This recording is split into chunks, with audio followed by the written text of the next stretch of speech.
Masjid di Sulsel bagi-bagi undian umrah gratis selepas sholat tarawih bagi jemaah diundi tiap malam.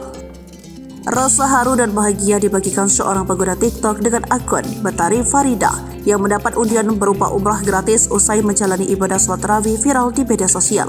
Undian umrah gratis ini merupakan kegiatan rutin yang dilakukan Masjid Hana Samsiah, Bulu Bulu, Kabupaten Maros, Sulawesi Selatan pada selama bulan Ramadan 2024. Setiap harinya, selesai menjalankan ibadah sholat tarawih, nama-nama para jamaah akan diundi untuk mendapatkan hadiah umrah. Dilansir melalui unggahan video yang dibagikan, pada Senin 25 Maret 2024, para jamaah sholat tarawih akan menuliskan nama mereka di secari kertas. Kertas-kertas tersebut kemudian akan digulung dan diletakkan pada sebuah toples hingga akhirnya diundi usai tarawih.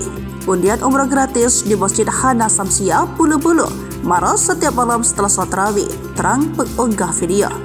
Selesai sholat tarawih dikerjakan, para jemaah pun berkumpul untuk menyaksikan jalannya undian. Diketahui program undian gratis usai ibadah tarawih itu diselenggarakan oleh pasangan suami istri bernama Haji Serudin Hana dan Hajah Suhari. Setelah dilakukan undian, nama pemenang hadiah umrah pun dibacakan di depan semua jemaah. Usai namanya disebut, pemenang undian umrah itu pun tak kuat menahan rasa haru hingga disambut pelukan selamat dari para jemaah.